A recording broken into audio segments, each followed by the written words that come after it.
తెలంగాణ రాష్ట్రంలో బీజేపీ అధ్యక్షుడుగా రేవంత్ రెడ్డి కాబోతున్నాడు. ఘనంగా రేవంత్ రెడ్డికి ఆ పదవులు అయితే కట్టబెడతా ఉన్నారు. ఎందుకంటే ఇప్పుడు మనం చూస్తూ ఉన్నాం, కాంగ్రెస్ పార్టీని రేవంత్ రెడ్డి బతకనిచ్చేటట్లు లేడు. ఆ కాంగ్రెస్ పార్టీ విలువల్ని కూడా రేవంత్ రెడ్డి కాపాడేటట్లు లేడు. అందుకనే రేవంత్ రెడ్డి నరేంద్ర మోడీ కళ్ళలో ఆనందం చూడడానికి నానా రకాలుగా ఆ పడరాన్ని పాటలు అయితే పడతా ఉన్నాడు. ఆ విషయాన్ని ఒకసారి మీరు చూసుకోవచ్చు.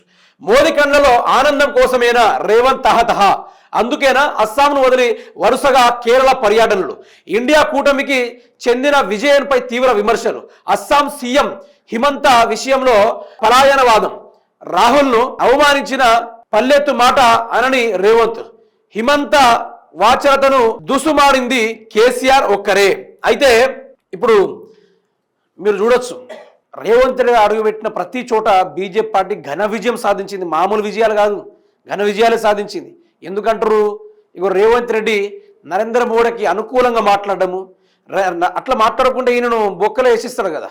అరుణాచల్ సీఎంని ఏ విధంగా సిబిఐ రైడ్ వేయించారో ఆ విధంగా రేవంత్ రెడ్డిని జైలుకు పంపిస్తారు. కాబట్టి ఇప్పటి నుంచే తరాజులు బట్టి జోకాలు ఎవరిని నరేంద్ర మోడీ. అందుకనే రాహుల్ గాంధీ అన్నేసి మాట్లాడుతూ ఉన్నా కూడా మీరు చూడండి, ఈ 2 సంవత్సరాల్లో నరేంద్ర మోడీ గారు అన్నిసార్లు రాహుల్ గాంధీని తిట్టినా, బీజేపీ పార్టీ వాళ్ళు ఏం చేసినా, ఒక్క ప్రెస్ మీట్ పెట్టి హిందీలో ఏ ఒక్క రోజు కూడా మరి రాహుల్ గాంధీని మీరు తిడతారా అని ఏ ఒక్క రోజు కూడా వాళ్ళు మాట్లాడలే, ఎక్కడ కూడా మాట్లాడలే.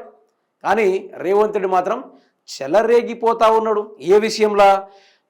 నరేంద్ర మోడీ విషయంలో. ఇక్కడ ఏం జరగబోతుంది? టీడీపీ పార్టీని ఆనాడు బొందబెట్టిండు, కాంగ్రెస్ పార్టీని ఈనాడు సావు దెబ్బ కొడుతుండు, బీజేపీ పార్టీని లేవదీస్తా ఉన్నాడు, బీజేపీ పార్టీని గెలిపించబోతున్నాడు, బీజేపీ పార్టీలో విలీనం కాబోతున్నాడు. ఇది చాలా వరకు అందరికీ తెలిసిన విషయమే, కొత్త విషయమేం కాదు.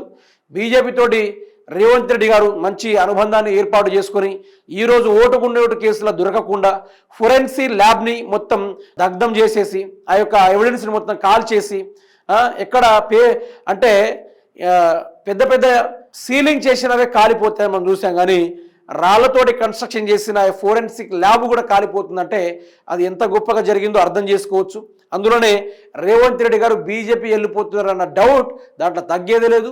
ఆయన వెళ్ళిపోతా ఉన్నాడు, దోచుకోబోతున్నాడు, రాష్ట్రాన్ని ఆగం చేయబోతున్నాడు. ఇది మాత్రం ఫిక్స్.